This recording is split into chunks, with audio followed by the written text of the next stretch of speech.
Hey, Hey, what's up?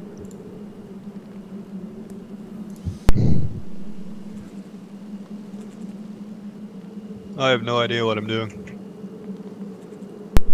I'm just planting trees to get experience.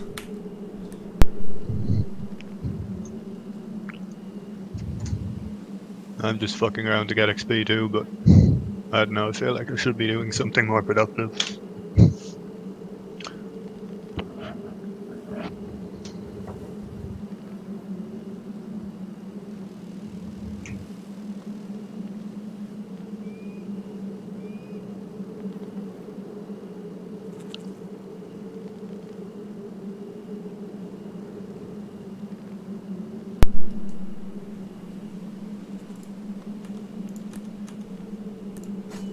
I think Icy said we need clay.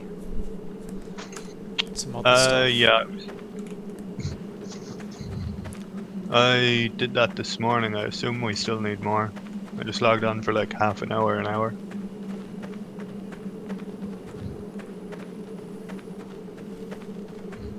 I'll probably do a bit of that once I fill my bar up.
Do you know how to repair this outpost? I think you just use repair kits if we have any.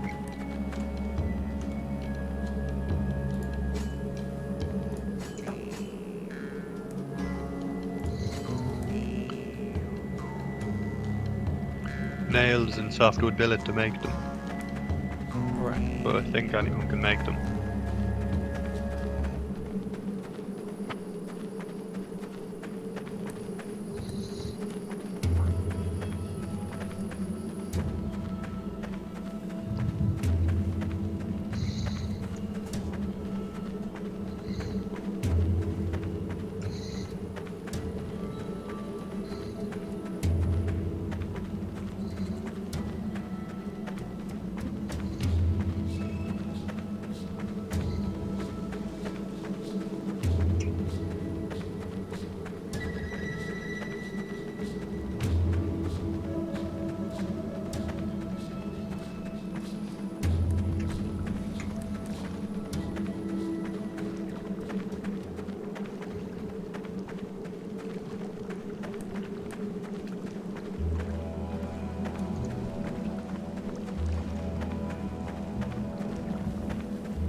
Do you remember how many hardwood boards it is for a hut?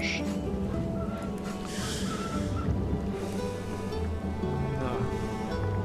I think it's like maybe 5 billets, 15. 15 boards. No, it's just I have to do the boards with one character and everything else with the other.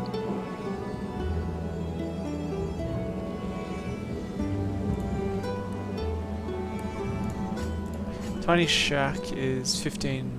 Okay, 5 bullets, 15 billets is the other way around. No, that's easy.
Do you know how to make nails?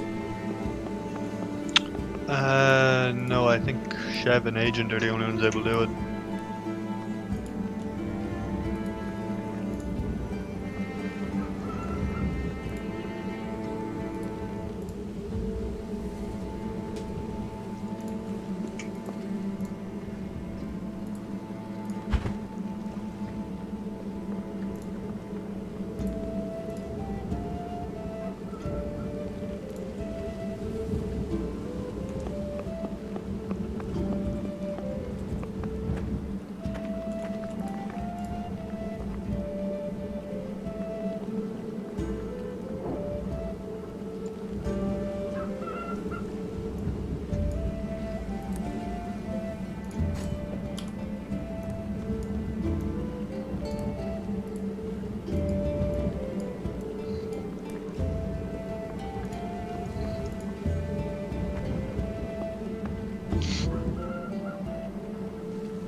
Is this totem in the hut?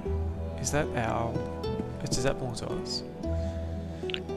There were a shitload of totems when we first started, and I think you're able to build over them, but I don't know. What does it say?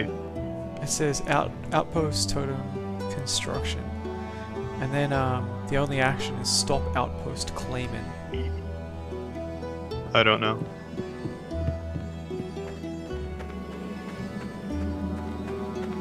Just wonder whether that's something that one of our enemies has left there to take over the hut. Because the herbalist, I thought there was meant to be an NPC in there, but there's nobody there, so maybe they killed him.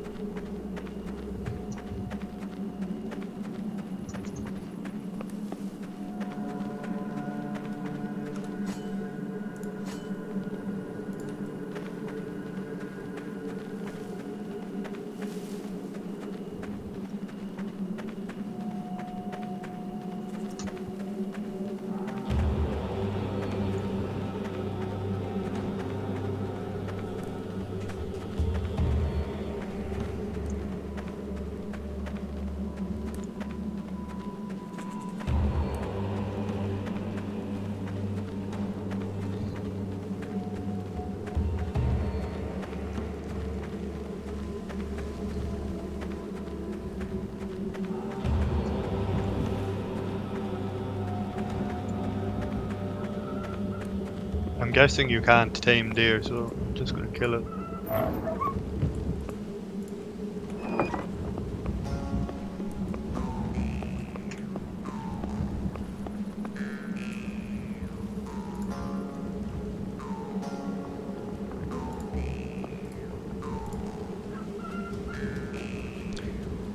I mean, if you can't tame deer, what can you tame? Only domestic animals? Boar, sow, mutton, aurochs, horses, and moose, but I'm not Right. seeing anything for deer. I would have assumed you could tame them though.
Do you know if hunger affects the rate at which you gain XP or anything like that?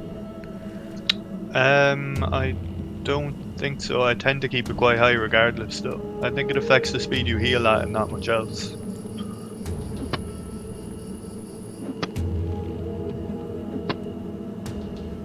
There should be enough food on the base that you're always full and have room to carry some anyway, so it's not really something you need to worry about. Sure.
Oh shit. Fuck. Are you near the base? Yeah. There's wolf after me and I'm overburdened. To Okay, I the gotta drop some south. shit.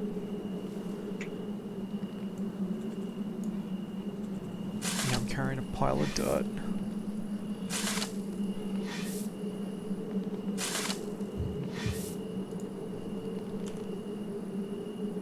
It can't hit me while I'm moving forward. I don't know what to do though. I think they eventually just leave you alone. Yeah, they hit me. Never mind. Alright, did you say you were south? By the huts. Right. What direction are you headed in? Towards the south gate.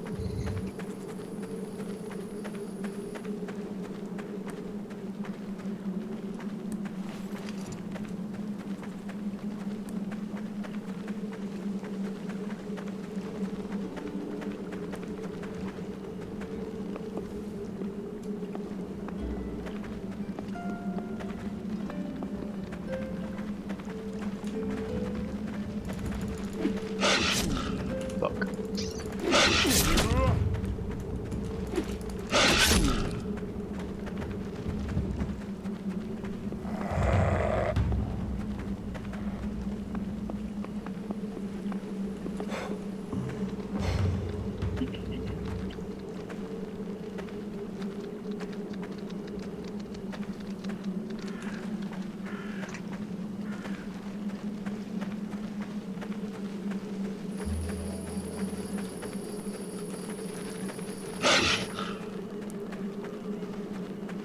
Is it still there? I'm just leading it away. I don't think I can kill it.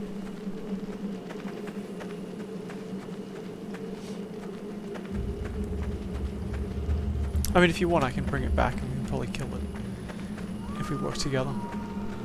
I can definitely kill it on my own. They're not that dangerous. It's just when you're overburdened. Alright, I'll bring it back to the base. Might as well kill it. What do you normally kill it with? A bow or staff? Just rocks work fine.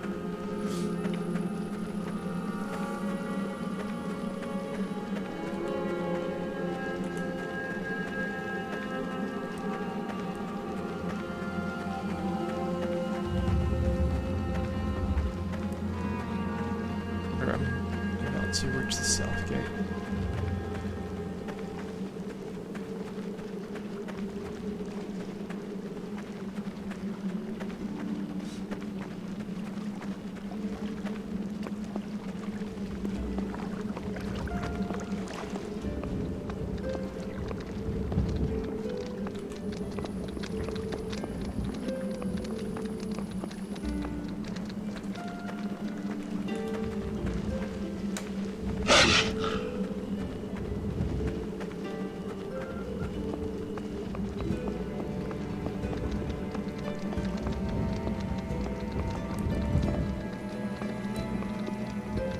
I don't have any rocks on it.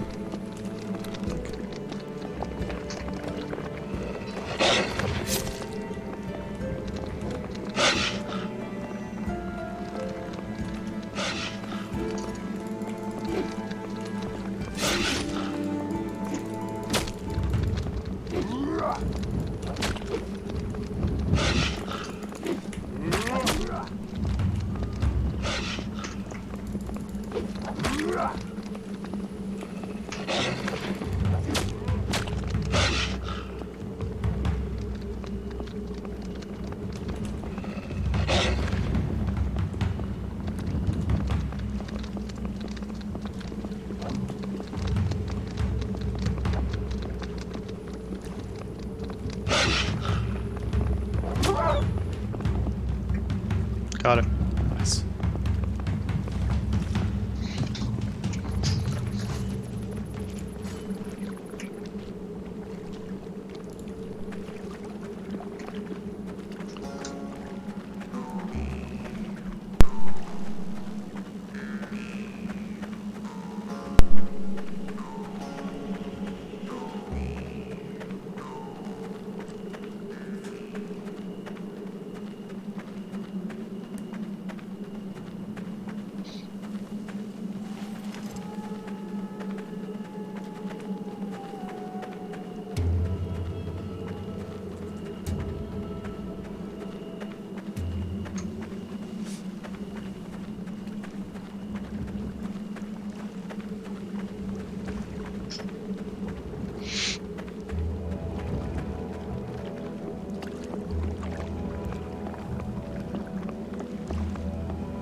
Back in a sec.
If the build menu isn't showing up, does it mean I'm lacking permission?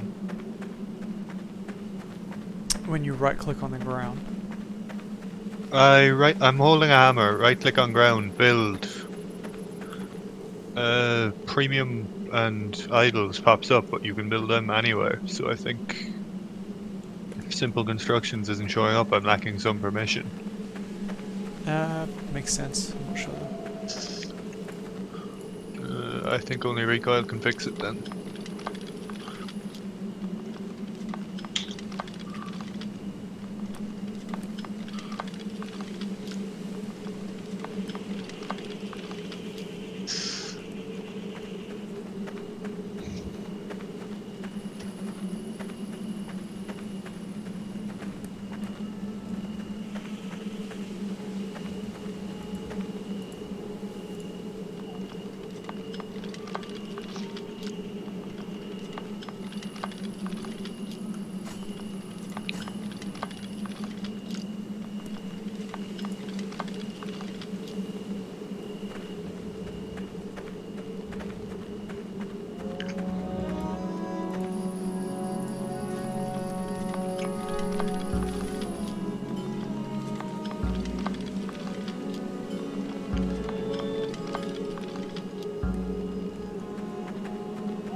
Have you ever played a game like this before, ysignal? An MMO, I mean. Yeah, I used to play. Do you know what MUDs are? Massive. I know of them. I can't remember what it stands for. So it's like multi-user dungeon, I think. So it's Yeah. basically like EverQuest, but it's It's not text. that, but yeah. Yeah. But text-based. So, yeah, I used to play a lot of them in the 1990s when I was young. On dial-up internet, when you had to pay like, I forget how much it was. I think it was like 50 cents an hour. Racked up a huge fucking bill. Fuck me. But yeah, I used to play them, but I also played a little bit of WoW. I never played EverQuest, but I never really got that far in it, because I get to a certain point and I'd realize, like, you can't really change anything. Like, you can change your character, but that's it. Everything else in the world just resets every time you go back to the same spot. What do you mean? Well, like, if you go to a place and you kill let's say you go to a town in WoW and you kill everybody, they just come straight back 20 minutes later. You can't really do anything that affects the world. Right. Yep. And it's hey, Right. and it's also like I just couldn't handle the grind. Like I get to a point where I realize it's just time. You know, there's nothing to it. You just sit there, click on an enemy. I just don't like the mechanics in a lot of those games. Like what? Like, so WoW I never got deeply into. Like, I never got past the lower levels because... Sorry, did you say you liked them or you didn't like them? So, it was something which, you know, I enjoyed it for a while, but I would always get sick of it after reaching beating the lower levels. So, I'd never get to the end game because I just... Right.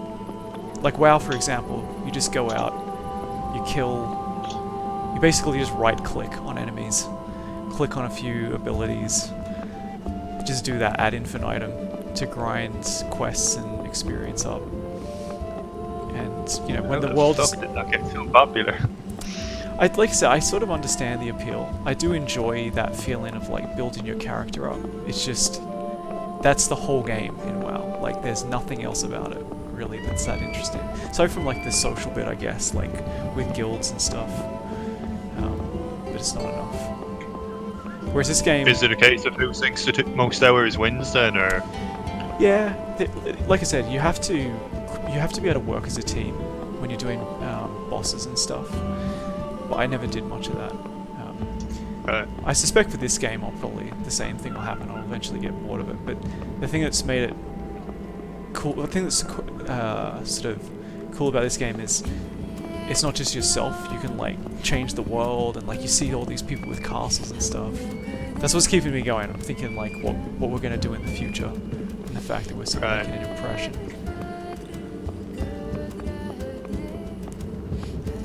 So in WoW, is there a story that every character is following?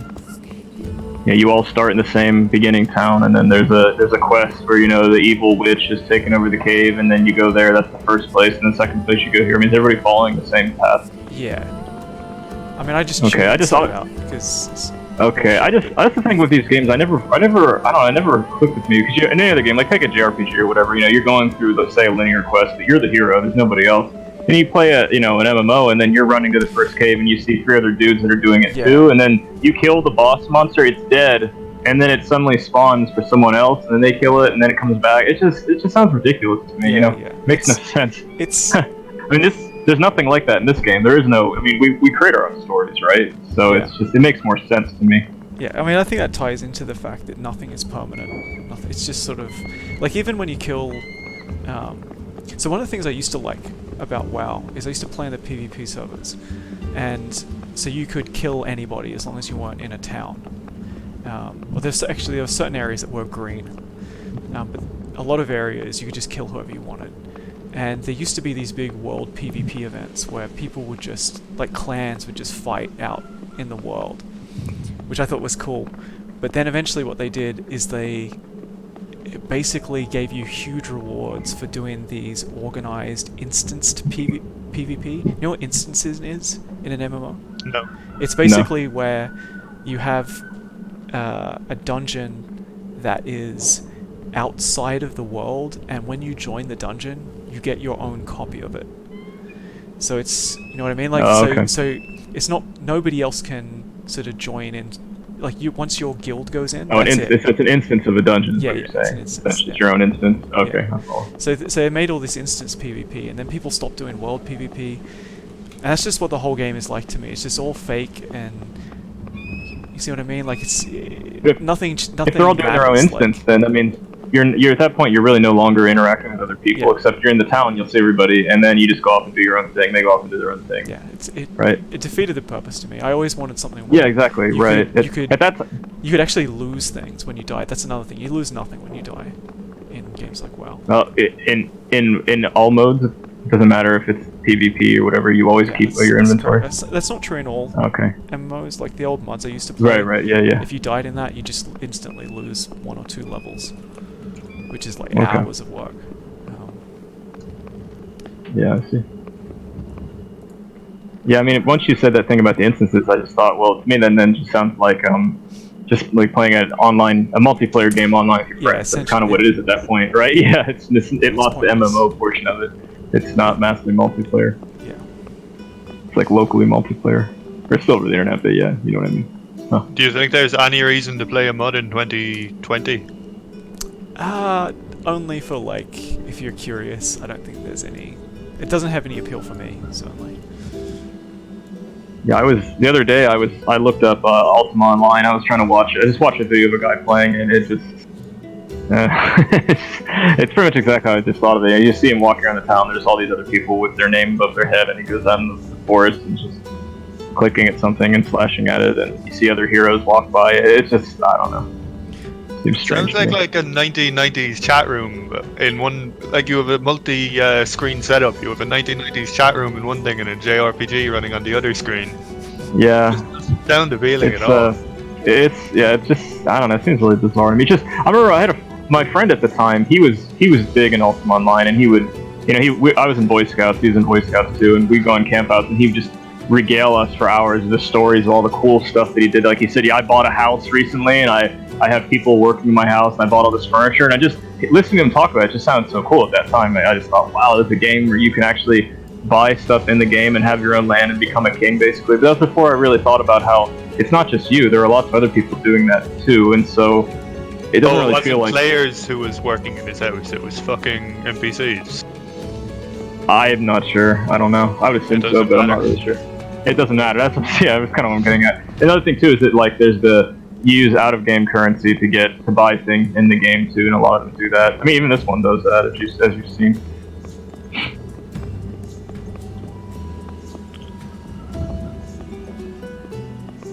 I would assume my main thing that put me off about this game is that there was a monthly fee attached to them. If there weren't one, then I'm pretty sure at the time I probably would have played one. I probably would have enjoyed it, I would say.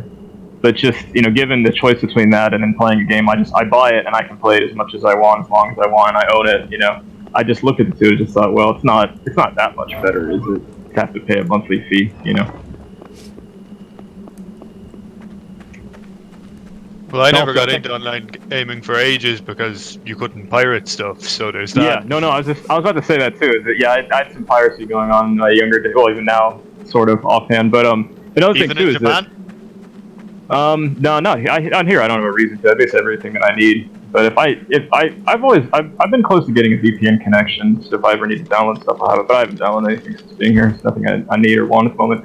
But another thing is that when I was a kid, even when I had my own computer, I didn't have an internet connection in my room right away. So playing a game online, I'd have to go out to the living room to use the family computer, and it's impractical. I can't play whenever I want. So.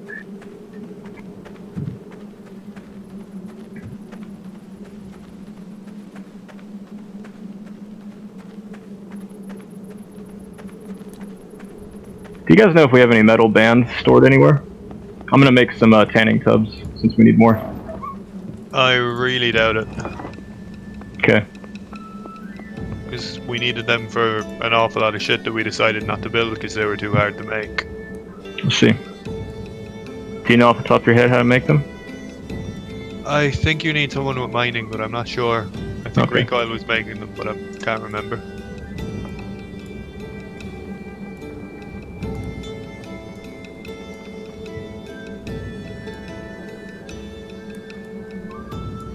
It's incredible in this game. It's just like real life. You specialize in something, and then you know that, okay, I know if somebody hands me this material, I know how to form that into something. It's my specialty. But you don't actually know how that material was made. That's some other guy's business. He specializes in doing that. So it tempts me to want to have almost 7 different characters, because then you can actually experience all the game. But my hope is that I'll be able to just dabble in a little bit of everything, just so I can get a feel for everything. At least the basic stuff. I'm finding 2 quite a time sink. Yeah, it is, definitely. I mean, I was said many times, I think I'd have a hard time playing this if the group was smaller, just because it just takes so long to do stuff. As long as the group is relatively large and there's a lot of interest going around, then it helps. We're not a massive group, like, we definitely I have know. to worry about other players. If you're with, I don't know, 3 or 4 people, you have absolutely no choice but to become someone's slave. Right. That's interesting. I mean, if you can find another group that's amenable to your offer, and then actually legitimate, and I mean, slave. You can use the word slave. It's more like an alliance, but obviously, they're helping you more than you're helping them. Then you could still have a decent time in the game if you're okay with that. But I mean, if you don't have enough people, I think that's kind of what you have to accept. You don't really have a choice doing anything else. You could always go to the protectorate. Just play the pacifist game. Why not just play solo at that stage? That's essentially what I'm getting at. It's like you just play a medieval Animal Crossing, but we're the protectorate.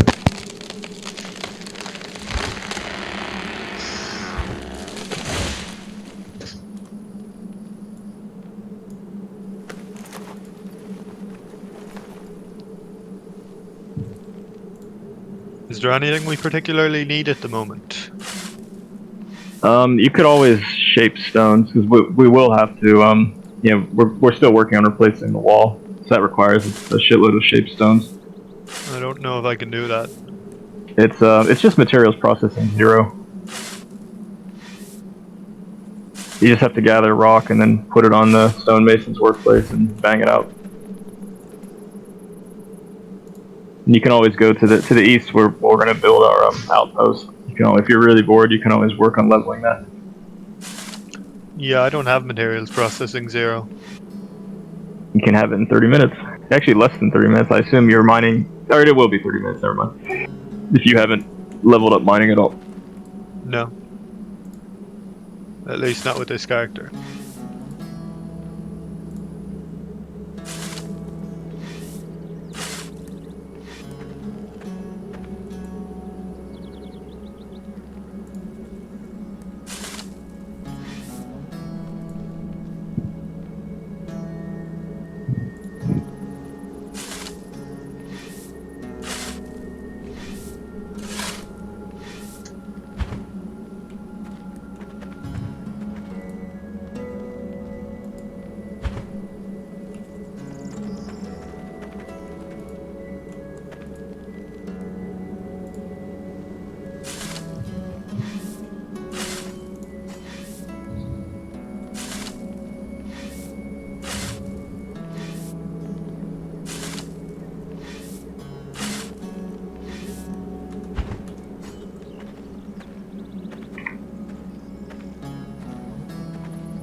Is everyone equipped 2 silver rings, by the way?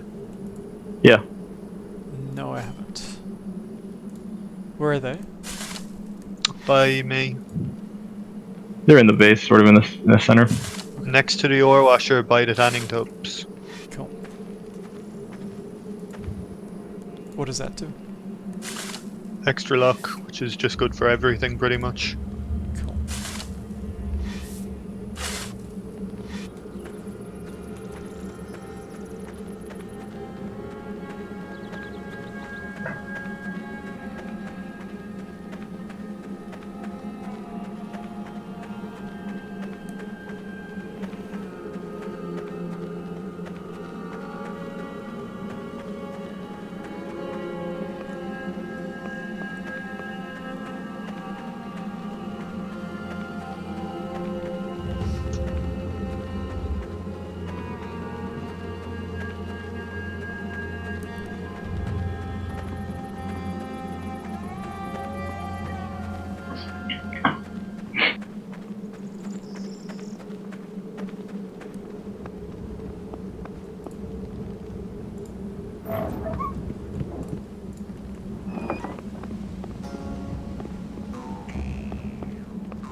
What was the stuff we needed for that outpost? Dirt, amberwood, and something. I can tell you in a moment. Hold on.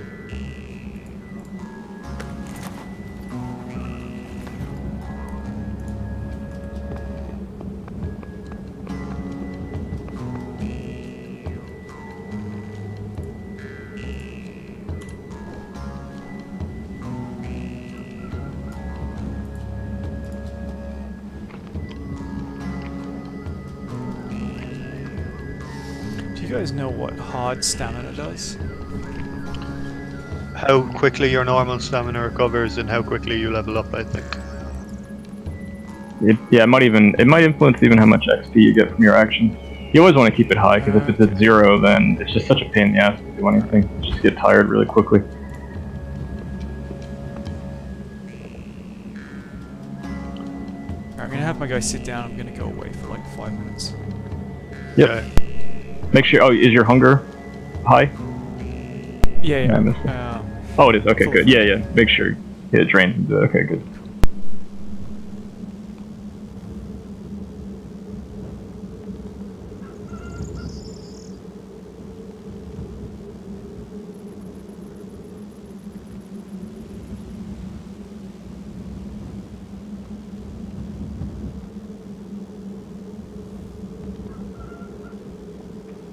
I've definitely never played another game where you have to sit still and do nothing for long amounts of time.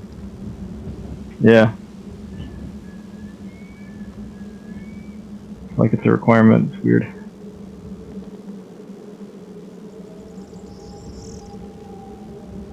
I think there was something like that in Red Dead Redemption, but I only made it like 2 or 3 hours into that. Is it trash? Yes. Okay. I've never played it, so I played Red Dead Revolver, but not Red Dead Redemption. And that's pretty, it's mediocre. But they're very different games. They're not very different, but they're quite different. I think we're building a mill, I think. So, Probably. shape rock, building logs, linen cloth, metal band, clay tile. Oh, I've been making linen cloth. No, I haven't. Oh, I've been okay, making cool. simple Oh, you're using cloth. that's the flax, right? No, You I use haven't. flax. Never mind. Sorry, what'd you say? Say it again. I thought I was. I haven't been. Oh, What was okay, it? yeah, I think linen cloth. I think that requires flax. No, I'm working towards that. And what were the other things? Or where are you seeing that? I don't know how else to do it, but I'm over at the area to flatten the land, so I just go build outpost and then I see the menu. I don't know how else to bring it up. I'm not sure where it is in the construction menu or anything, so I'll take a picture of it and put it on Discord. Yeah. Thanks. Sure.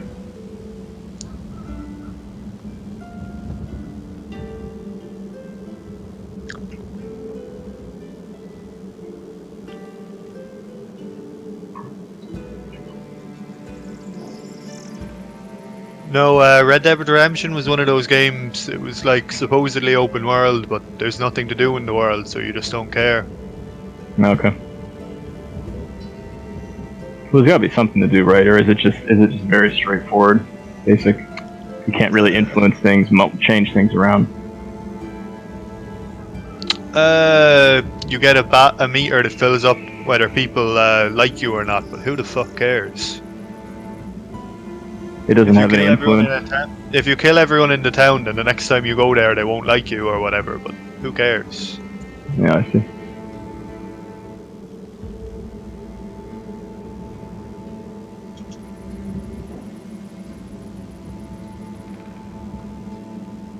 I don't know. I like early 2D. I like early 3D, but early open world is just boring.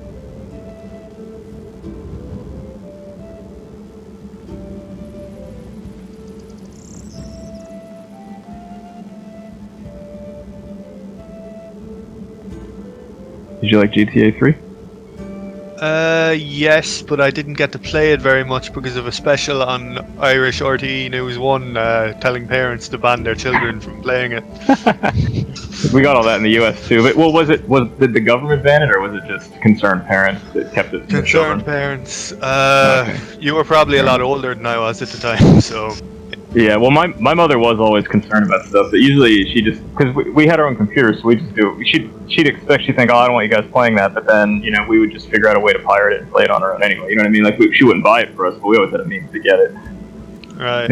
Yeah, so, like, Duke Nukem 3D, for example, Doom was all the, in the 90s, that was considered really controversial, we still played it, figured out a way.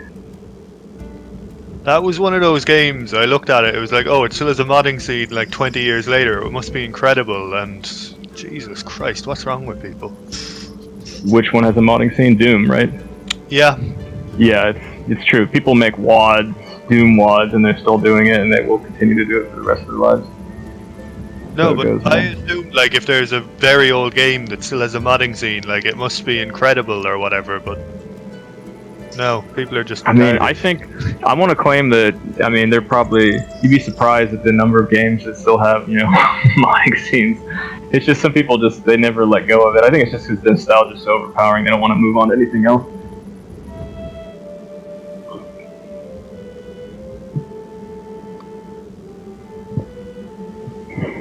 My friends get excited whenever they remaster shitty PS2 games, so I'm getting there to that age now.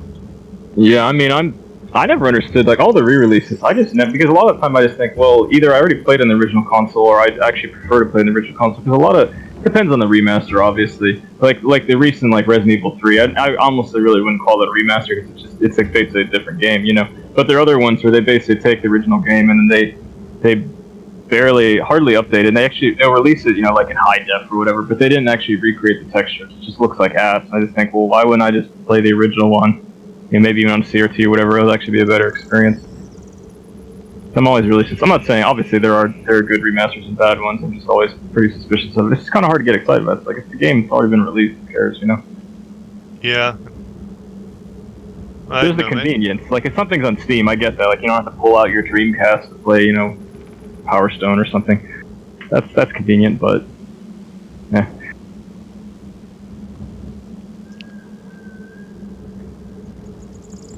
But actually, my argument is that in a lot of cases, if you look up, like, emulating some of these old games might actually, maybe not even might, I would guess in almost all situations you might be able to get a better experience from emulating yourself. But you have to put in all the work to set everything up and so on, and hope the emulator runs the game properly, etc., etc.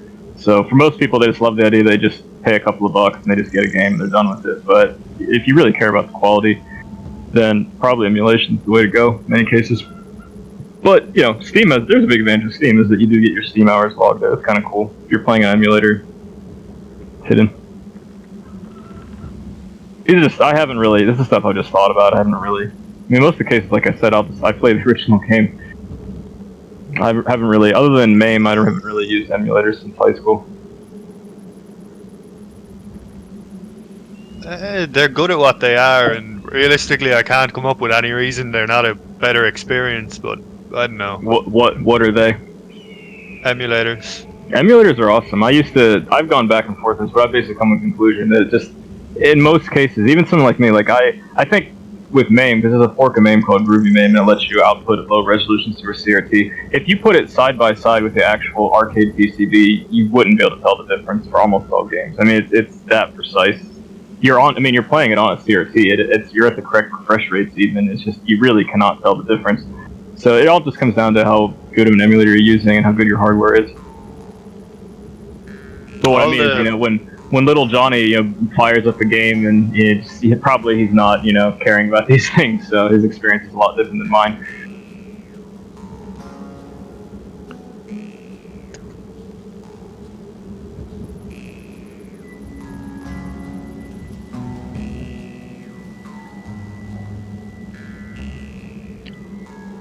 I like playing on original hardware, but I've come to the conclusion that there's no logical reason to prefer it. I just prefer it. Yeah, that's kind of what I've come to too. For the longest time, I was pretty staunch advocate of it. I mean, my take on it is if you're to make a priority ranked list, it's number one, but it does have the drawbacks of things, especially things like space, and then also the hardware can break on you, and just dealing with issues like that, angling with it. Whereas it's just, but the emulator, I would argue that if you are really precise about your setup, you do have to do some angling with it sometimes. It's not always ready to go out of the box. There's really nothing more convenient than having a flash card with an SD card, a flash cart with an SD card in it that has all the games loaded on it, and you keep it in the console. You don't have to remove it from the console. You just turn the console on and just navigate through a menu, and you pick a game, you're ready to go. And if there are bugs in the game or glitches, it's in almost all cases, because there are some flash carts that do have some issues running some games. It's pretty rare, but pretty much 99+% of the time, it's like running the actual game. You really can't tell the difference. It is extremely convenient. It takes up a lot less space too. It's cool to have a collection, obviously, but if you want to pull your games off the shelf to play them, it can get annoying. I have no preference between flashcards and original games. Whatever about emulation, I think it's just splitting hairs at that stage. Yeah, I mean, flashcard versus real game, it's basically the same, except for there are very rarely there's some that will glitch for some reason, but it's pretty rare. But then emulation. But that's the thing, is even emulation, the majority of the time, you can't tell the difference. When people talk about how it doesn't feel the same, you ask them more, and I realize because they're playing it on a 4K, widescreen, like stretching out a Super Famicom game. It's like, well, of course it's not the same. It's gonna look weird to you if you grew up with it. It's not the same thing. But as I said, if you know what you're doing, you know how to set up correctly, then it's essentially the same as using actual hardware. At this point, I'm talking about for older consoles that are emulated well, not like I've heard that Xbox 360 emulation is pretty spotty. Even the original Xbox, I've read, the emulation is pretty bad for it. I think the main reason is that most of the notable Xbox games were also released on Windows, so I think most people, the community is kind of weak because they just feel like, what's the point of dedicating all of our time to this? Because most of the games have already been ported to Windows anyway. Buy a $20 Xbox, buy a $10 IDE hard drive. You've got every Xbox game. That's what I did, and then buy the $50 HD cable to get component video output. It costs us like triple the price of the console itself. But I mean, the other one is just you could just buy an old computer, because there are some games from the early 2000s they don't run well on modern operating systems or on 64-bit processors. So you just buy an old computer as a 32-bit processor from the early 2000s. You can play pretty much all the games. Xbox games, they have PC versions, PC ports. Not all of them. There are quite a few. Like Ninja Gaiden, for example, is only on Xbox. That's on PS3 though. Yeah, but it's a shitty port. Is it? I've never played it, but I was under the impression it was good. I mean, I'm not saying you could play worse ports, but for example, they tone down all the gore and the blood. I don't know why. There's no way to enable it. Like, the blood is green, if I'm not mistaken. That's the best part. It's fucking weird. Yeah, and then there's I can't remember what else. I mean, I haven't. You could look up a list of differences. I played the original on Xbox, but the graphics are nice. Obviously, they updated that, but the rest of it's kind of funky. Did you like any of the sequels? I've only played the Famicom games, of course, and then the original on Xbox. I've never played any of the other ones. No. I played the sequel on Xbox 360 for a little bit, but I didn't put much time into it. I just played the demo, I think. as you can tell by my avatar, I'm pretty obsessed with Ninja, so I will play all this shit at some point in my life. Doesn't mean I'm going to complete them, but it's pretty much mandatory that I play them. Have you played Sekiro? Nope. That's if you like ninjas, that will be your favorite single player game ever. Sounds good, man. I'll get there someday. If you played Metal Gear Rising or the Dark Souls games, no? Neither. Oh, well, I was going to say it's a mixture of those. I have Metal Gear Rising is currently installed on my computer, so I will get around to that one of these days. I would be playing it or maybe I'd be playing it if we weren't playing this, but it's on my to-do list. Metal Gear Rising is fantastic. The only thing it does wrong is the level design, and then Sekiro has the best level design of any game I've played, so it's just incredible. Let's see.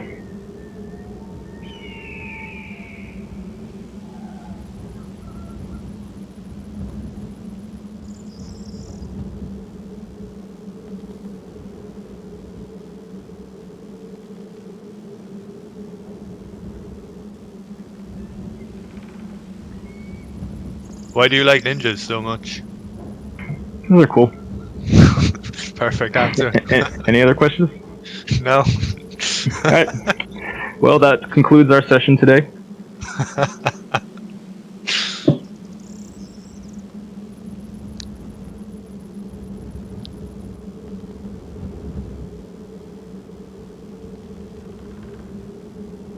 They're sneaky, they're stealthy, assassin, stealth kills, all that kind of stuff. I like that stuff.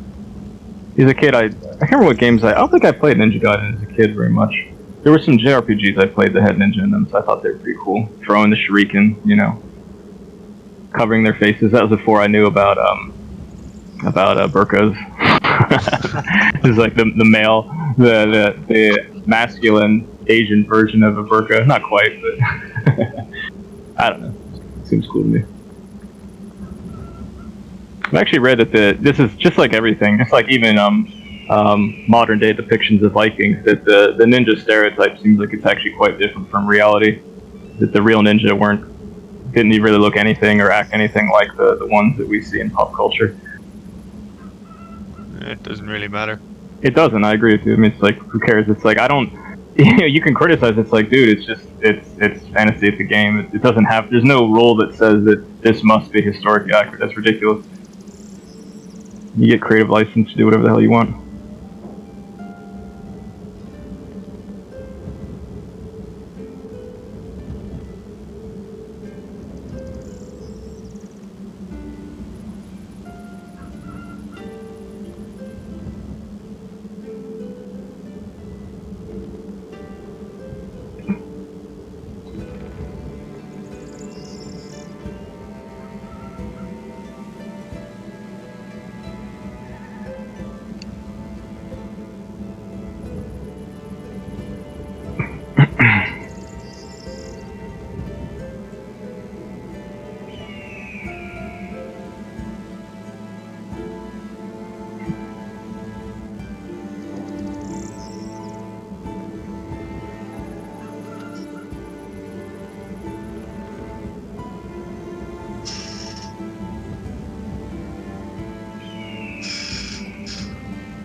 Alright, I'm back.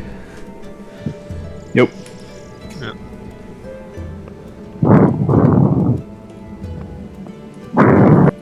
Getting a bit of feedback from you, ysignal. I think your mic is too close to your mouth. What about now? Yeah, that's fine. Cool. Slightly faint.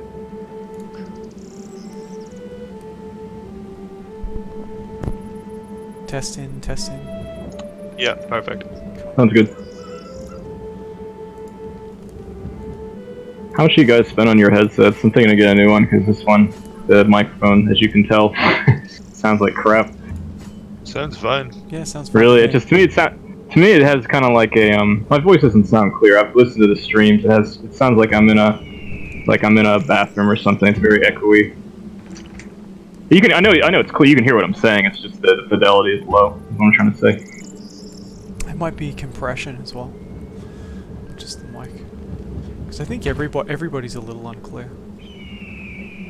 Well, when I listen, like when Recoil speaks, it almost sounds like he's in the room with me. You know, it's like it's almost crystal clear. Okay. Versus when even everybody else's voices, when I listen on stream, they all sound like they're similar sounding. Not in terms of quality, some are better than others, obviously, but mine has this really, I don't know how to describe it, low quality sound to it. I'd tell you to buy one in like the $80 to $100 range. Just buy whichever one is on sale. It's usually like Yeah. 120, 150. Right, that sounds right to me. That's the price range you're mentioning. A friend just bought one. It's what I think it's something like 8,900 yen or so. So once he gets it, I'll see what his experience is, and if he likes it, I'll probably get the same thing. Don't buy the shitty ones. They only last like a week. I bought a shitty one actually. That's what I'm using right now. It's been more than a week, but I mean the sound quality, at least it actually has good reviews on Amazon. But I just feel like the people who are reviewing it, they probably don't know what they're looking for. At least through the speakers, the sound quality is fine. I mean, I'm not going to say it'll blow you away, but it's not absolute trash at least. Yeah, I can't remember how much I spent on mine, but it wasn't super cheap, but it wasn't super expensive either. And I can't remember how many years I've had it for now. Ages, longer than I can remember. See. At least 4 or 5 years, I would say. But yeah, they do. I've had other pairs that they have broken in 6 months. I see.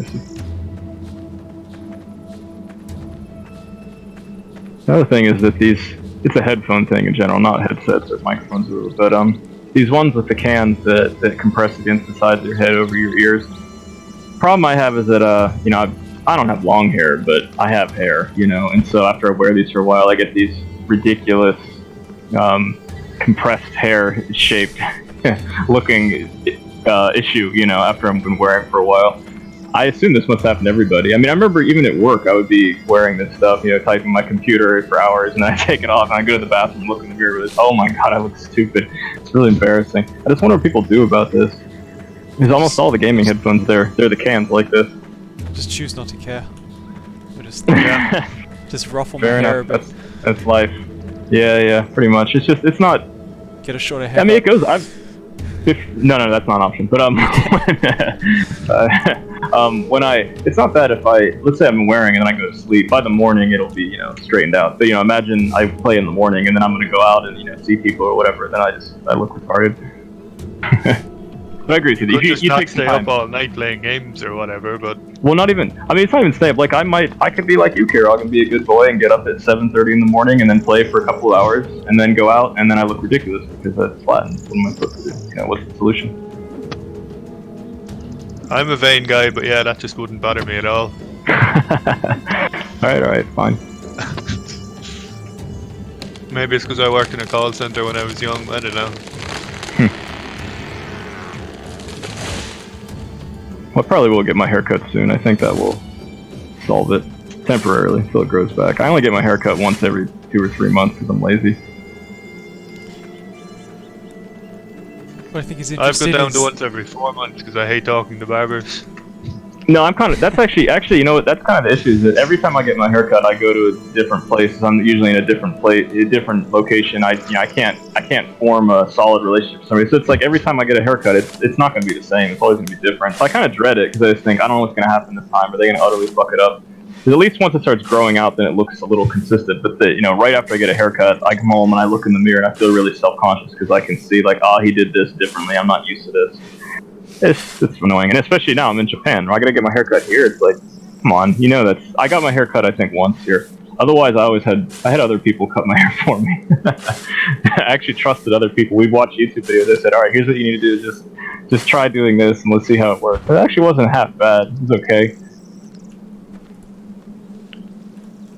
2 different barbers have told me I'm the first white person whose hair they've ever cut. Well, that's incredible. I haven't gotten that, but yeah, obviously I'm in Tokyo, so I'm sure they've cut at least. I mean, for the places I've gone to, everything's in Japanese. I've seen no English. The guy who cut my hair, he spoke no English, but I'm sure he's probably cut other guys in here.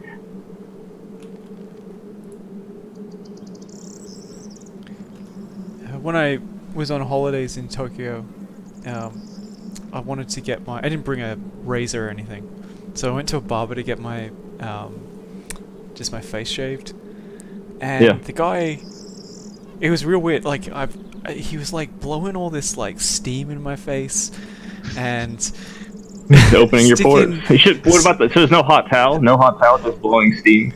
No, there was a hot towel as well. This is in addition to the hot towel. Well. Okay. Oh, addition. Oh, of course. Okay, that makes sense. And then he stuck a thing in my ear and cleaned the wax out. Oh wow, wow. That's this very long stick. professional. Dude, I didn't know my fucking ear canal was that deep. He went a long way. Wow. I mean, I would be really worried because like at least a medical professional, if they do it, I feel like they know what they're doing, so they won't accidentally puncture your eardrum. But I don't know if I would trust a random barber to do something like that. It just feels really scary. He was an old man. He gave off a very trustworthy vibe. That's what all those people spend years cultivating. It doesn't mean you trust them. Yeah, but I don't know. I guess in my mind, in Japan, I always think isn't everybody an artisan over there who practices for 50 years to do what they do? Doesn't mean they're all. They do practice that long, but doesn't mean they're good. Always exception. Well, how about what was your experience overall? Was it good? Worthy? I mean, all he had to do was take an electric razor and trim my hair, so there was very little room for it to go good or bad. It's very gave pleasant. You this additional experience. Yeah. It was all very novel. So it wasn't a haircut; it was just a facial shave and then a little bit extra. Okay. Bit of extra ear action. Yeah. I'm guessing he spoke no English. He spoke a little bit of English, enough that I could get the message across after a few misfires. I forget what he was doing. I asked him to just don't take all the hair off, just leave me with a bit of stubble, and he sort of came at me with a razor, with no the straight razor. Oh, no guard. The guard the straight razor. Oh, okay. Yeah, I noticed that most people in Tokyo, they know words, but they don't know how to speak sentences. If you speak to them, they often wonder. So if you speak slowly and clearly and you ask simple questions, they'll probably know what you're saying, but they won't reply to you. Or they'll say one word in English, whatever. Right, yeah. Most people's English is much better than you'd think. They're just shy. Yeah, there's also that too. Quite a lot are shy. They just don't want to embarrass themselves.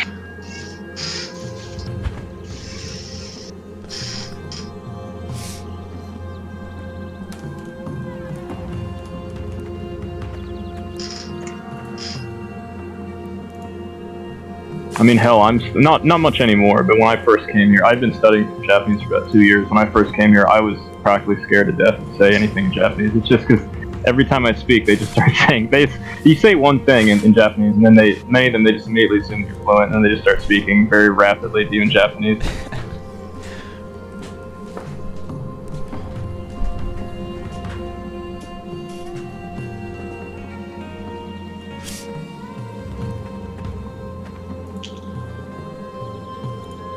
The goal is for me to communicate my message to them, get my point across, and then they shouldn't ask any questions. It's like, I'm telling them, I want this, do this for me, and then done. You don't need to ask any follow-up questions. That's it.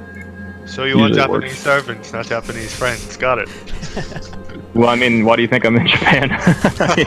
this is one of the best countries to find servants. The servant culture here is quite good. You're a god. I mean, you're an okyaku-sama. Come on, man. I don't like it.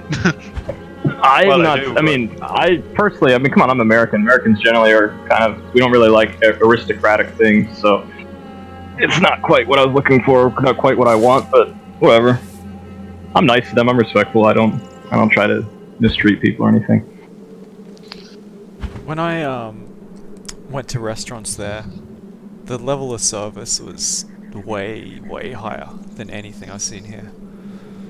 Right. And not like pretty much how it is. Yep. Not in an expensive place, like the same price point, way better service. Yeah, exactly. It's pretty much. It's just.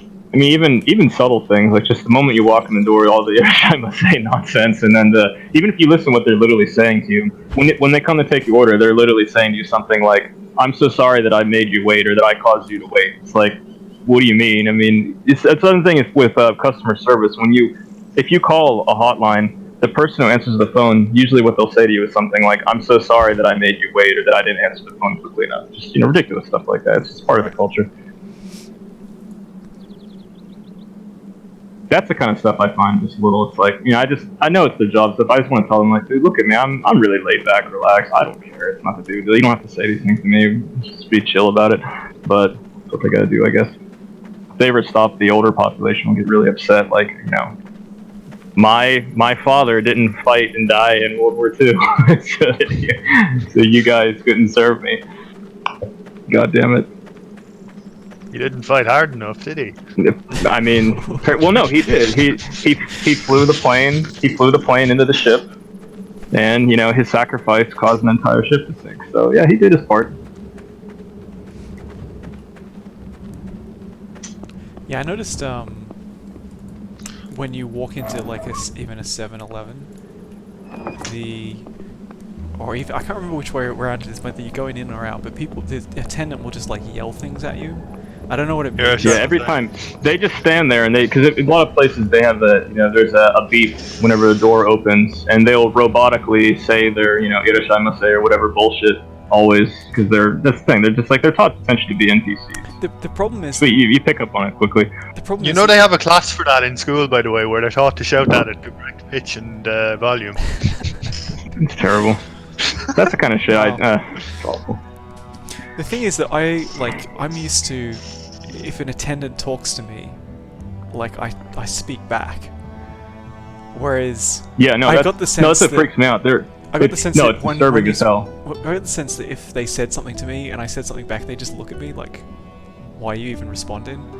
Correct, you're doing it wrong. Yeah. There are countless times you go into a clothing store and you're walking around. You will see them. They'll even stand within several feet of you, and they might just mutter something and say something. You're supposed to just ignore them. It's I remember at first I found it extremely uncomfortable because in the U.S., if I see an attendant walking up to me, I know that they're going to ask me something like, "Do you need any help? Do you have any questions?" But not in Japan. They're not most of the time. The foreigner-friendly stores, they will actually say stuff like this because they know that's the Western thing. But most of them, they'll just kind of stand vaguely near you and just kind of say things. They're basically telling you, like, they're announcing their presence to you, essentially, and you're supposed to just ignore them unless you really need their help.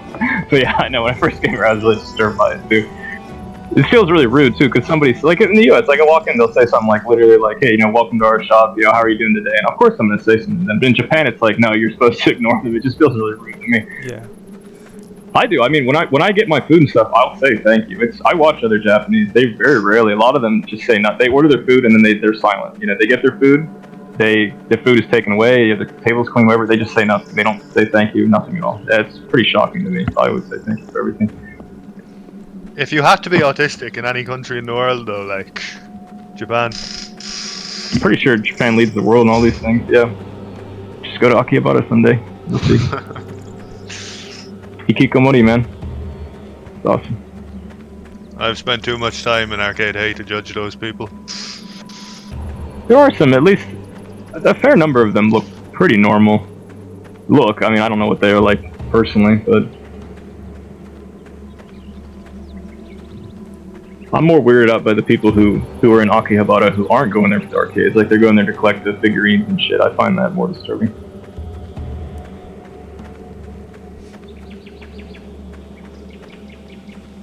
Yeah, I was eating dinner in a shopping mall. There was a massive queue for the toilets that happened to be outside one of the figurine stores, and I saw the prices on them, and I thought, like, oh, I must be reading this wrong. So I asked one of the white people there with me, and they're like, no.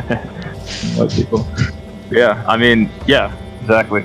I've been impressed by the price range. I think the one shop that I went to, you know, the minimum was like, I don't know, 3,000 yen, 4,000. It was going up to, you know, tens of thousands for a full. Even they separate whether it comes with the original box or not, which I can understand. It's the same thing with video games. Obviously, if you have the original box, it's worth a lot more. But you know, we're talking really absurd prices. And there's a guy when I lived in a share house the first time I came here. One of my share house roommates, you know, he collected some of these things, and I had some conversations with him about this, saying like, what is this stuff? It's really worth it. And he's trying to explain to me how awesome it is and how the prices are justified and so on. It's like, I mean, my opinion is that I guess the prices are justified. If people are willing to pay it, then you know, what am I to say? I don't know, whatever. Crazy to me. It's just supply and wish you demand. thought of it first. I don't know. If I were to, the thing is with that stuff, I'm gonna think of a scammy idea. I'd think of something like a cell phone app. That's great because it's just, you don't need to have a manufacturing plant to mold plastic. It's a hell of a lot easier to just put out an app. Like Flappy Bird, I really wish I had thought of that. That's ridiculous, you know.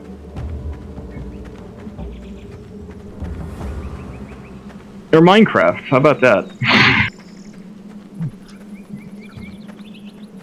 The guy who sold that, he had an idea for a game and he decided it was too much work when he has like 40 million in the bank and you could outsource everything and just do whatever the fuck he wanted, make anything. But Who, Flappy Bird guy?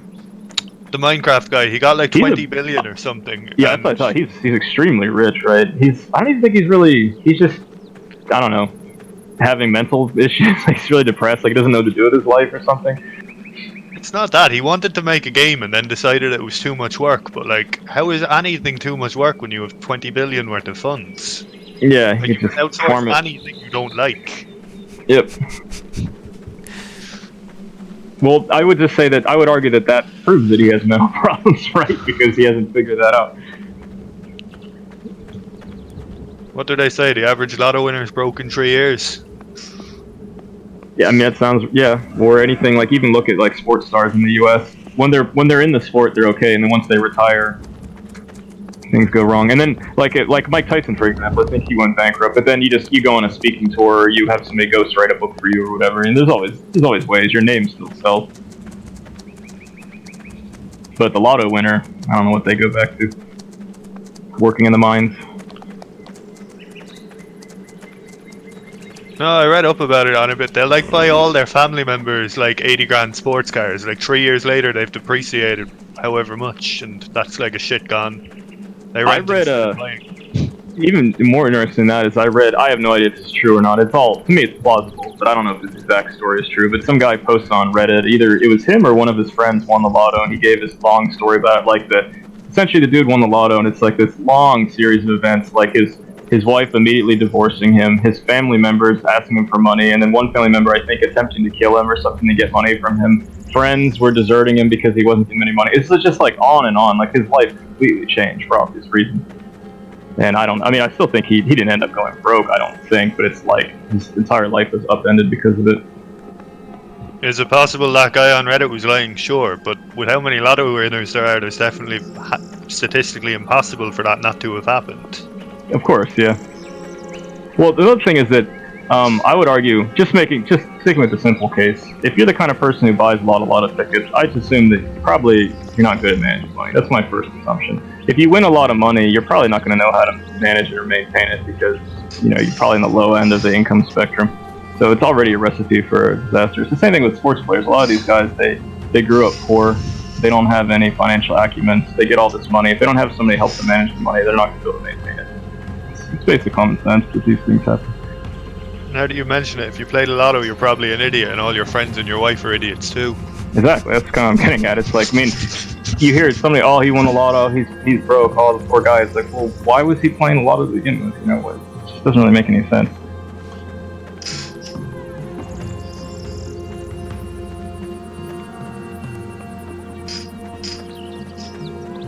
How hard are boars to kill if you just got rocks? You'll Easy. do it, no problem. Yeah, just I did it and I didn't get hit once. Just circle, first person circle strafe, keep throwing. They move so slowly, that's the main thing. Wolves move faster, so those are a little bit trickier. The only thing that are really a threat are bears unless you're over encumbered.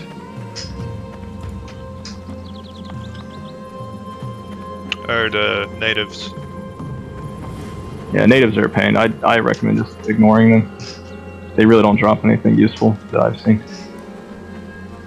We had a That's something that... Sorry, go on. we had a like a mole man NPC outside the base the other day. Did that get killed? Yeah. I think, yeah, they just spawn or leave at some point or whatever. Yeah. There were several at one point. I saw about 2 or 3 in our region, but yeah, they're all gone now. But we didn't kill them. I killed one, but it took so long. I lured him to the base and then I hid inside the base and threw shit at him. But the other one must have disappeared at some, or did I? Maybe I killed him. I can't remember.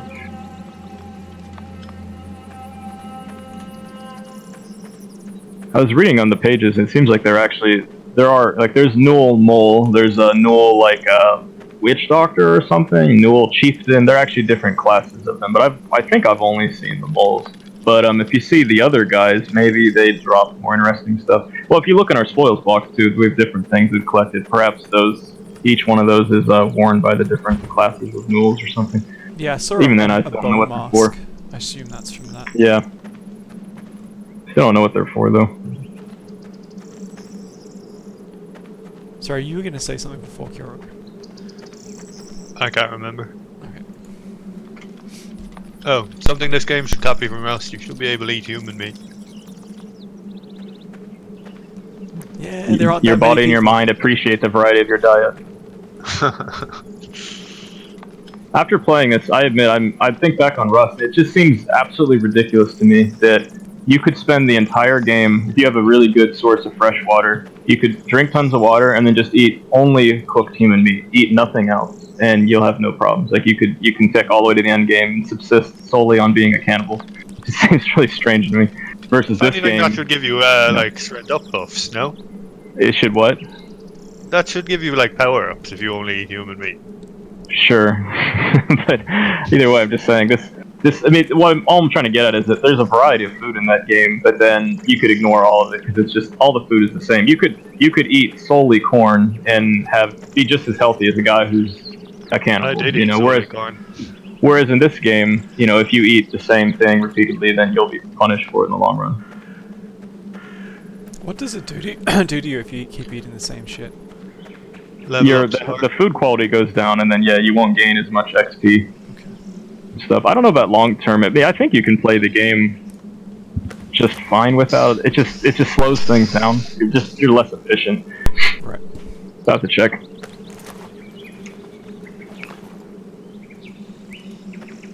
Recoil is the only person able to cook at the minute. I nearly have it 3.5 hours.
back in a sec.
I'm back.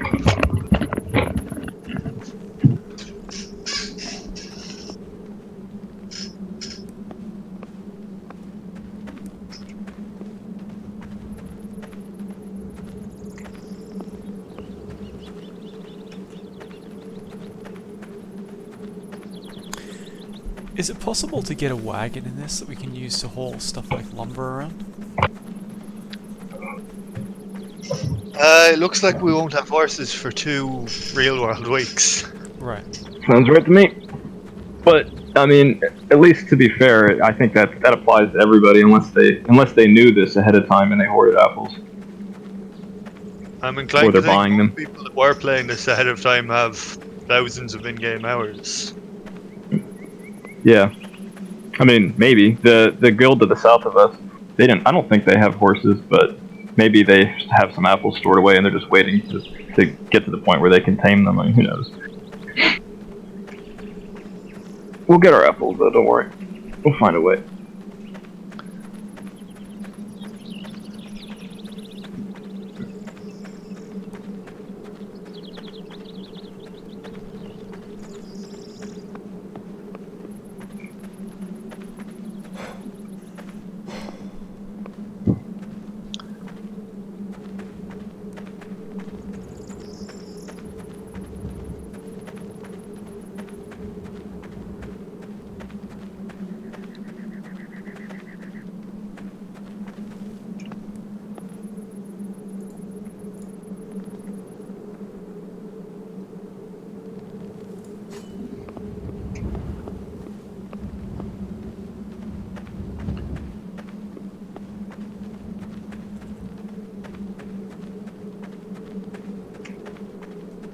Have we scouted out the area around the base for materials? Like, I know we found the clay and the pines, but have we completely scouted this area, or is it worth taking a bit more of a look around? Well, it depends. What are you looking for in particular?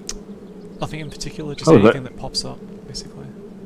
Like if there's another clay patch or more pines. How I found the clay patch is I used the map. If you look on the map, you can see it's differently colored. However, I'm assuming if it's a very small like vein of clay, that maybe it won't show up on the map. So I mean, if you think it's worthwhile, I did find some, randomly, like I stumbled on a gypsum patch that's not too far from our base, and I don't think it shows up on the map, or at least it's not very clear. But it's some of these things I find are very small.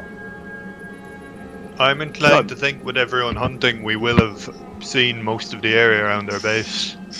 Yeah, but some people don't know what to look for. I mean, even for me, Chev and I went. We were looking for marble and granite, and he pointed some out to me. It's possible I would have seen it before, but just not noticed it because it kind of blends into the background. Really, only some things you have to inspect the ground, and then you get a feel for what it looks like compared to the surrounding area. It's not obvious.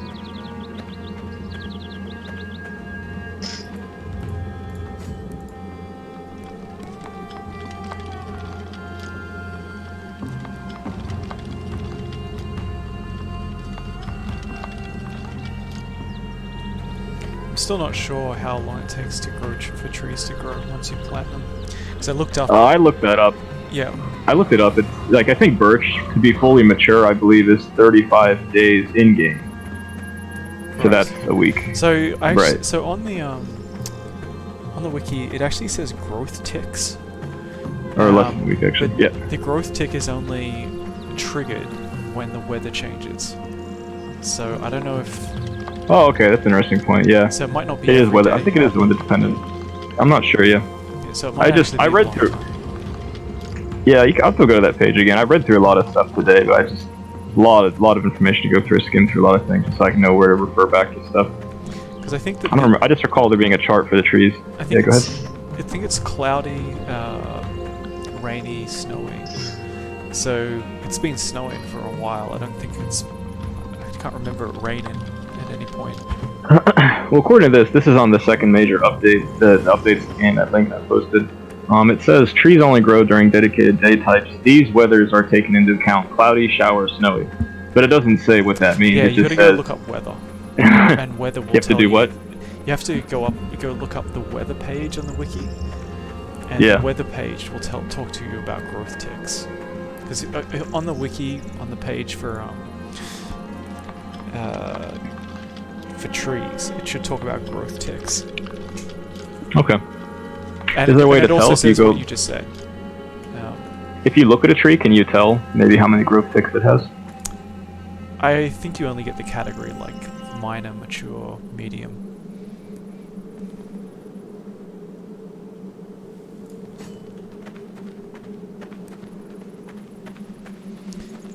Yeah, because I've noticed that the trees are slowly thinning out, even away from the base. I think it might become a problem. Yeah, it does later. say here that a young tree has about a 30% chance to die during the very first growth tick. You gotta replant some of them. Yep.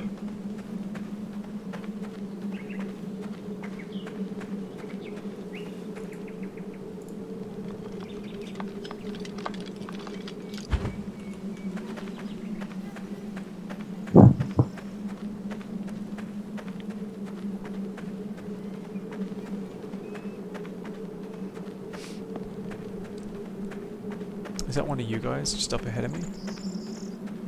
I'm in the base. Yeah. Okay, I think it's Kiro. Am I going towards the rabbit? You just stopped walking. Yeah, it's me. Oh no, it's a hare. Kill it.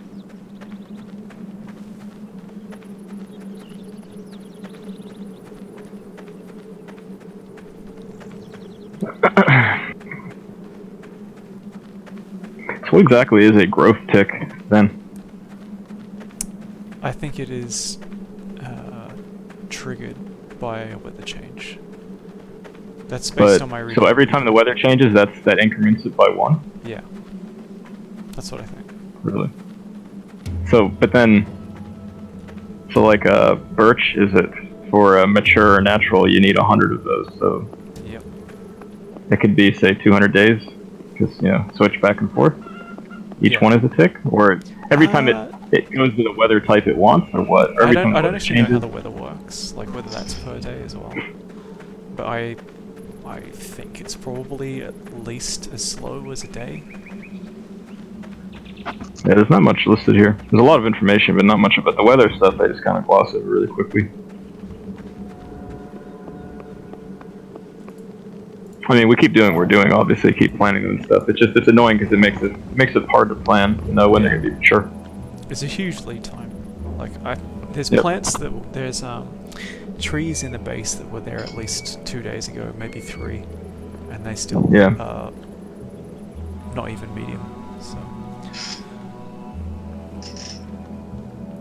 I think Recoil just offhand like just briefly mentioned something about trees growing slowly here. I don't know how much significance to attach to that, but he seems to know what he's doing, so maybe... He has 300 hours, I'll take his word for it. Yeah. I assume, I don't know, maybe the weather changes less frequently here. You mean here, as in the region that we're in? Yeah, yeah. Or did he mean here as in winter? Is it winter? I don't know how the seasons work here, because It is. It's like February. If you look at your February. map, it's 16th of February. It says weather. No, well, you can see it's snowing right now, so it says a snowy day. It's somewhere in the calendar. I thought that it said the weather. I don't see it though on the calendar. It just says crops, trees, animals. Okay.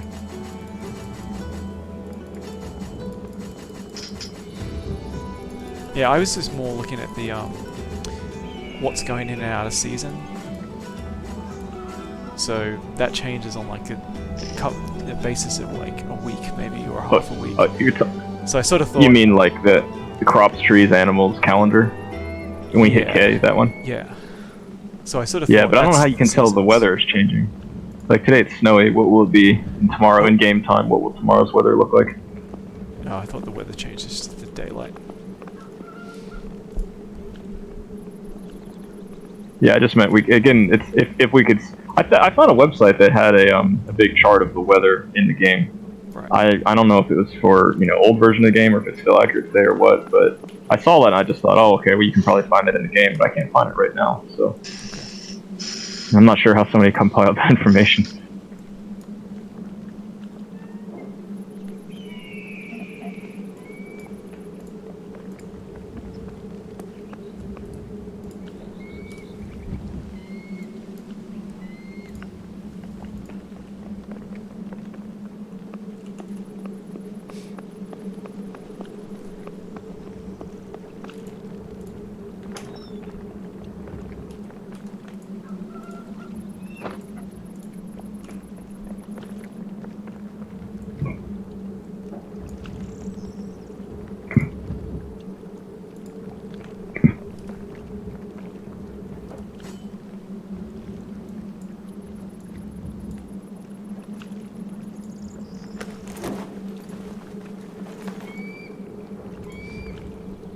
I don't suppose there's any way to automatically sort what's in a box. No. Well, to sort. Yeah, like higher quality toward the top, different types separated. It might. It's like the Maybe I haven't warehouse is checked. a nightmare. It's just I see you can sort by what quantity, item type. Actually, there's a quality one. I always just do A and A to Z auto, but there's the little star. You can sort by quality. Is that what you're looking for? oh, so you're saying there is? Oh, fucking hell! On the left-hand side is the inventory. I can't believe I missed that. Very cool. Even in your own, if you hit I. That's much better. Yeah, I love it. You click it, it just snaps everything into place. It's really good. Even in your own inventory, you can do that too. I believe in the old version of the game, Chev was telling me that there was no sorting at all, and that Recoil would take the time to manually sort all of the items. But then after doing that, they found out that this sounds crazy, but they supposedly found out that I think it might just reset the order, or the order is the view is different for other characters or something like that. So someone else went to look at it, and it was still a random mess. That's terrible.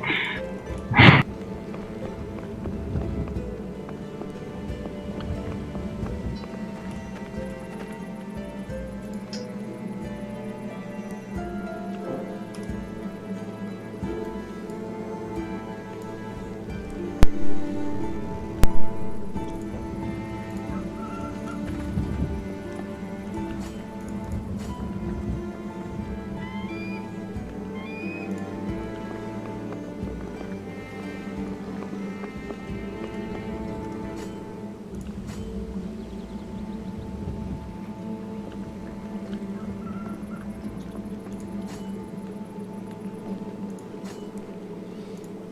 think I might actually put this forestry 90 on the back burner because it's just so far. It's gonna take a week. Yes. to then be able to plant an oak tree, which is pretty cool. Yeah, but which is then an oak tree that will take 2 months. take 2 months. Yeah. I don't know if we're still Yep. going to be like we're going to be dead by then. So That's kind of how I every time in my head I try to make long-term plans. I try to keep them to within a couple of days. I just keep thinking it's hard to know what's going to happen, right? Yeah.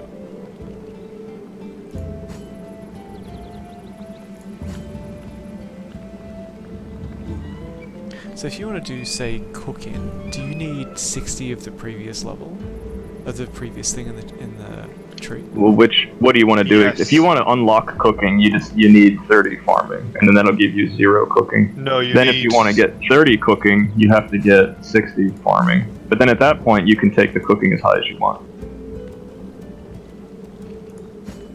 Right. Okay, so you're saying you can't get to 30 unless you've got 60 in the previous one. You can get to 29 Correct. by 29, 9. okay. Yeah, it's useless though. It means nothing. So yeah, just make sure once you get any tier to 60, then the following tier you can take it as high as you want. Sure. That's the rule of thumb. And then if you get anything to 30, it unlocks the next tier, but you can't level that tier up until you get the previous one to 60. Right.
ysignal in World of Warcraft, when you're going through the main, single player story, whatever the hell it is there a final boss and then you beat it and the credits roll or anything like that? You can I've still never play been- it. I know. I've never Okay, been I assume you can still. Oh, you have. Okay, you gave up relatively early on. very, very early. Like I said, I just couldn't. Oh, okay. I just get bored of the mechanics. Okay, I see. In a game like that, the thing that I think keeps people going is the feeling that like your character is getting more powerful. But that just. But there's so many just wasn't enough. single player games that give you that experience. So. Yeah, but the thing is, I think part of the reason that the MMOs are so much more popular than single player games is that you can like have your powerful character, and then you can flaunt it to real people. That doesn't really appeal to me so much. Yeah, it sounds lame as hell, but I see what you're saying. That's why I'm not really any more into it than I am single player RPGs. In fact, that single player RPGs are way better for the reasons you outlined. Yeah. But still, even with things like that, it's always an option. I could play World of Warcraft, run through the game, have fun, and not have a great character. I don't have the whatever like prestige class armor and weapons. I just don't give a shit. I played the game. I had my fun. I just move on, right? So it's not like it's required, is it? Sorry. I guess in the guild, the ranking list, I guess you won't rank very highly, but you could still end the game, so to speak. 'Cause I think these games, like, there's some kind of a story you can progress through, and you can obviously people still keep playing after that. But once you complete that, you could I mean, I don't know if stop there. playing the game. Like I said, I've never seen it, so I don't know whether there is actually a game over thing. Game over, yeah. Yeah, I think But there's got to be like definitely- side quests that are endless or something. There are definitely like raid bosses that are like the toughest bosses that are available at any given time, but they're always adding new ones, so... Okay.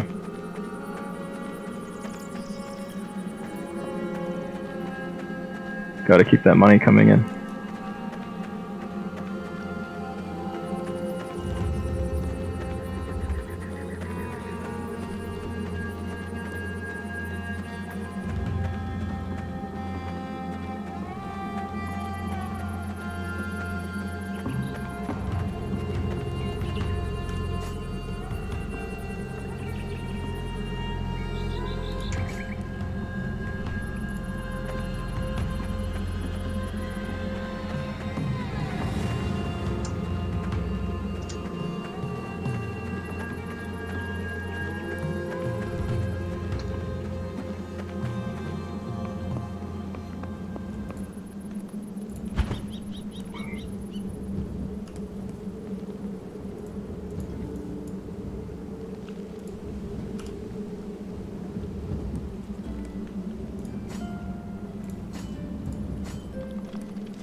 I'm trying to chop down trees near the outpost, and it just tells me you have no rights to do this on this land. What's up? Yeah, I had the same problem yesterday, and I had to be granted permission from Chev, I think, or someone. Let me see if I might still have my same old permissions. Maybe I can grant it to you too. Are you still next to the outpost? Kira? Yeah. Can you just tell me what the hit points are? Or the damage?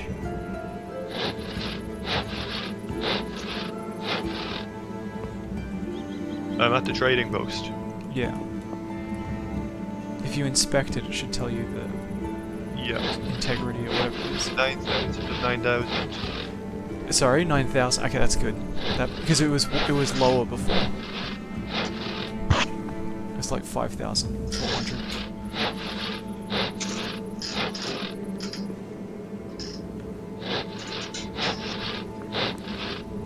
Are you Liam Uman? Yeah. Okay.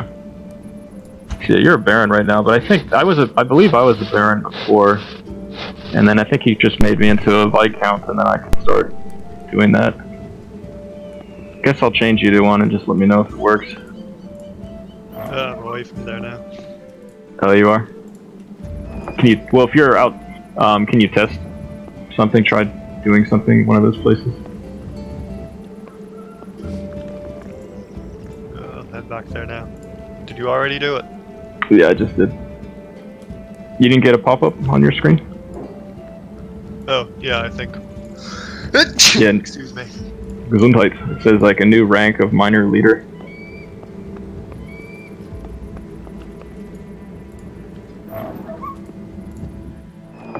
No. What are you trying to do? Chop a tree down? Yeah. Are you, well, I It's guess fine, if I'll you saw... just shape the stones instead. Alright. I'll change you back just to make sure I don't get yelled at by Lord Recoil.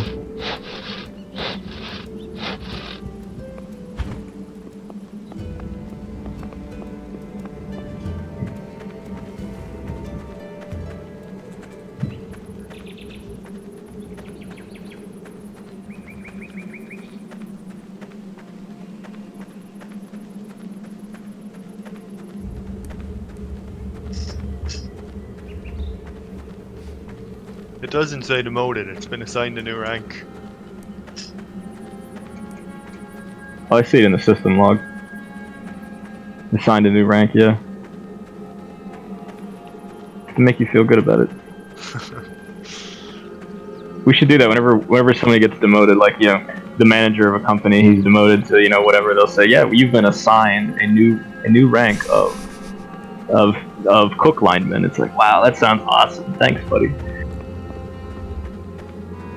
We have an exciting new role for you. Yes, they have a great opportunity awaits you in the kitchen. Get out of that office. Time to roll up your sleeves and start cooking burgers.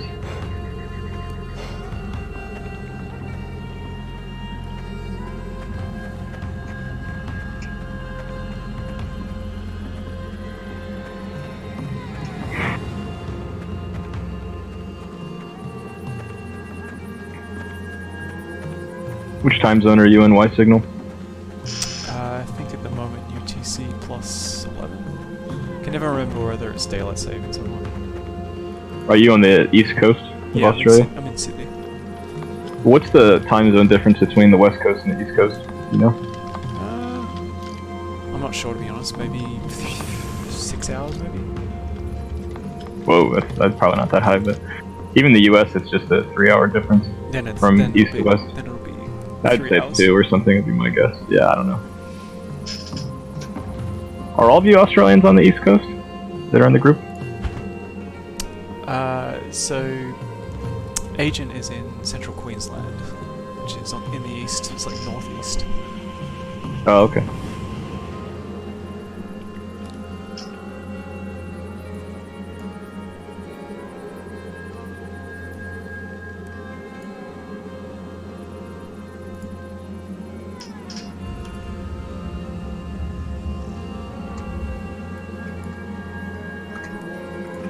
Are you trying to scout out a new place to live, Shadden, or what?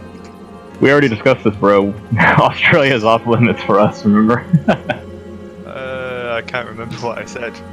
Internet speeds, man. Can't ever Alright, go there. It ain't happening. And maybe if they ever clean that up, probably still not, but They that's probably paramount. won't, to be fair. The country's too big. Yeah, I mean, the US is too big, too, but we don't have it that bad. Yeah, but like in Australia, there's almost nobody. There's like that whole middle section. Oh, I There's, like, feel you, but nobody even there. your There's nobody there. But even the coastal regions are huge. They're huge. I mean, relatively huge metropolitan areas, but you still get crappy internet connection speeds. It seems a little shocking. I mean, the metro areas in the U.S., even the ones that aren't that big, like I don't know, take like Salt Lake City, greater area, is not a ton of people, but I assume that their internet connection's okay. I guess I need to confirm that. I don't know for sure. I mean, where I grew up, I don't. Also, like locally, the internet is usually okay. It's internationally that it's often shit because it's got to go through the undersea cables. Oh yeah, okay.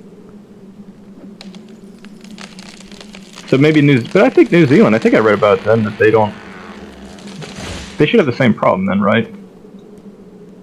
Maybe worse if they hop through Australia or something. Their connections. I wouldn't automatically. I mean, they're a very small country, like land-wise and population-wise. But in terms of the internet connection thing, like international connections, they should have the same problem as Australia. Yeah. Presumably. Yeah, but whenever I hear about the Australia stuff, I never hear anybody mention New Zealand. I'll have to check it though. Curious. They're kind of irrelevant just because of how small they are. I mean, Sorry, why would they mention New Zealand? I've looked up lists of like talking about like countries with the on average the lowest internet connection speeds, right. And I recall seeing, in terms of developed nations, Australia is always very high ranking on this list, but they don't mention New Zealand. Yeah, I don't know. Maybe they just didn't include them. But yeah, like New Zealand is very different. Like, I think in terms of infrastructure and stuff like that, I would not assume that there's much in common with New Zealand and Australia.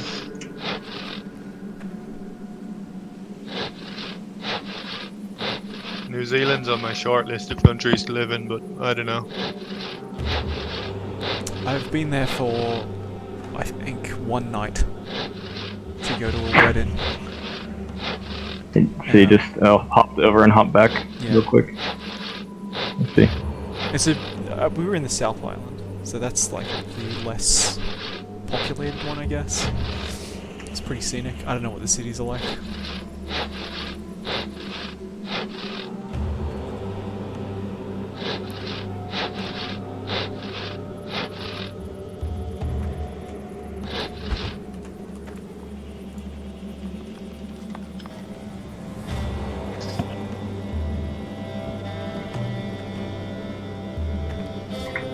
If you're overburdened and then you pick up a log, do you carry the log even slower than you normally carry a log?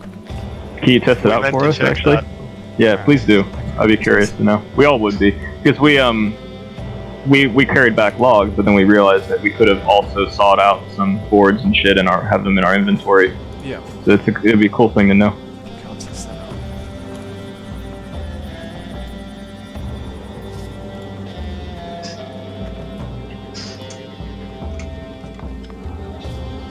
Yeah, it is definitely. How do you it's shape definitely the stones? slower.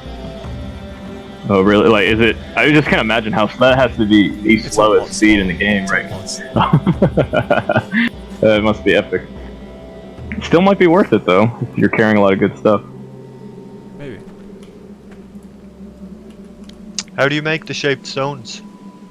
You need to collect rock. I believe it's 20 rock per shaped stone. You take it to this stonemason's workplace, which is near the kilns. Do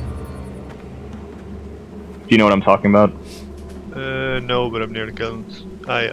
Okay. Do you see one that looks? It looks like there's a kind of not a. workplace. Oh, you got it. Okay, great. Is your materials processing level 0? Probably. Fuck. No. Alright, well, once you level it up, then you can. I mean, one thing you could do is just, pick it and then just start collecting tons of rock and bringing it in. By the time, you won't be able to place the rock on the workplace, unfortunately. You can put it somewhere else, and then, by the time you're leveled up, then you can start shaping it.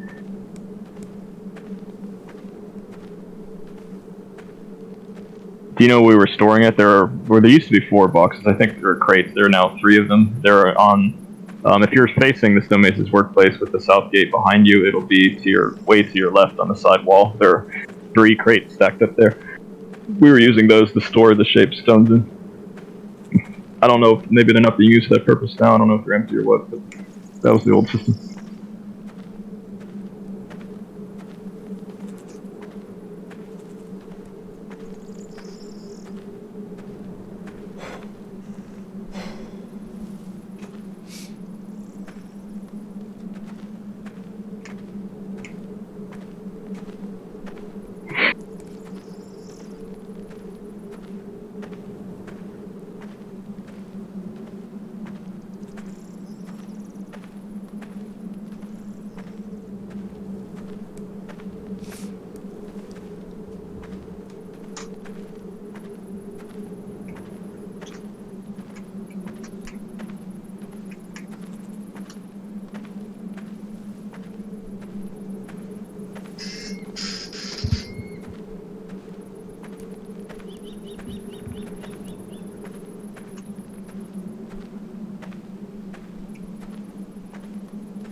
Do we have enough clay for the clay tiles?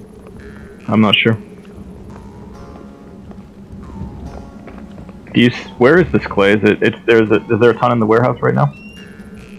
Probably. Can you check and let me know how many you see? I assume we don't store it on the ground anymore. I'm assuming it's all in the warehouse. Yep. Yeah, there's like.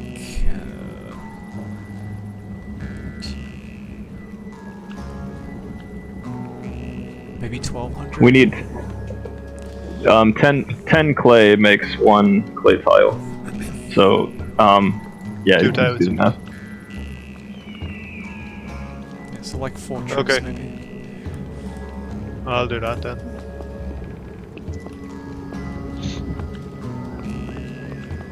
Alright, I'm gonna hop off. Well, we have. See you guys later. Okay. Okay. Hey man. See ya. Are you talking about putting it in the mill outpost?